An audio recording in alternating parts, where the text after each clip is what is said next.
Down the stretch at Washington, did you make any major adjustments, or did the game plan kind of just start developing for you? No, I thought the staff and ourselves talked through some really good adjustments in the second half.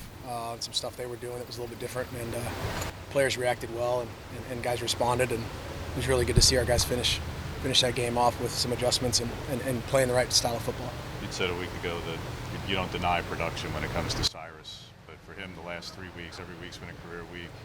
Yards are higher. It's meaningful spots. Last year you didn't have a ball, never had a carry when you were trailing. Now you're down 2 touchdowns, you turn to him. How much more confident are you based on the last month than you were even 2 months ago before the season started?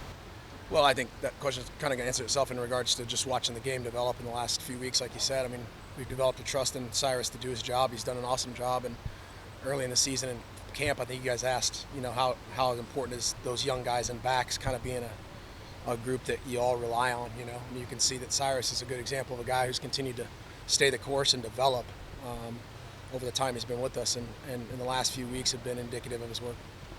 What have you seen out of that Washington State offense on film? Or excuse me, their defense? I've seen yeah, I know. I think they throw it a lot. Yeah. They're a unique defense. I mean, they've done a really nice job in coach's tenure up there with what they do, and they do some things that with the players they've got that are all good players, hard nosed, and a good scheme. It's a unique style. We've had a couple of these this season in Montanas and Nevadas and a couple of these different schemes that you've got to kind of really set aside and get ready for. So they do a really nice job, and when we've got our hands full with dealing with them this week. Is there any difference between Tracy Clay's leaving and what that defense looked like at that point to what they've done the last couple weeks with the new kind of code DC crew they got going there?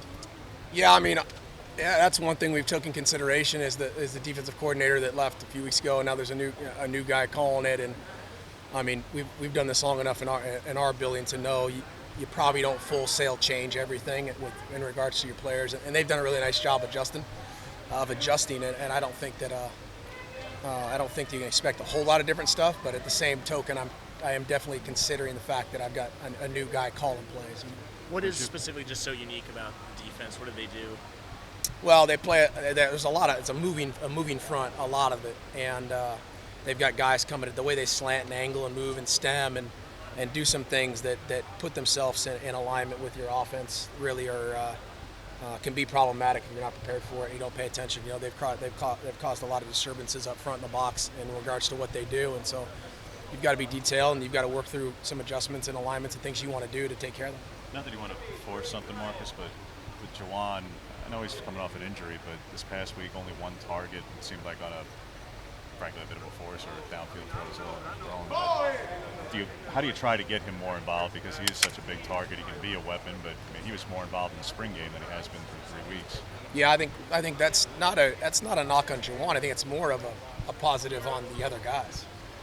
Micah and Red and Addison and Johnny are playing really, really good football, and Juwan's coming back out of some rust, and had a big play, a couple weeks ago, and had a chance to make a couple of those, and we've got him targeted here this week again. And if the ball goes in direction, we expect him to make some plays. Did some nice job today, made some big plays today in practice, and so putting him in a position to be successful, I think, comes in 2 parts: working through the week and being successful and proving we can be part of it, and then coming out on a Saturday and proving. What do you try to do to address, because it's back-to-back weeks and 3 times this season, Jake, having high snaps, where you've covered it up the last 2 weeks with touchdown drives and digging yourself out from that huge hole, but you know that's not sustainable to do that continuously. So how do you and good for us, it's not really continuously. There's one a game we've got to try to fix, where he gets excited and hot hand, and we've addressed it in regards to him asking every time where the ball's at, putting some guys over him, making sure we're considering that tempo, where it's at in the stage of the game, early or late or critical situation. So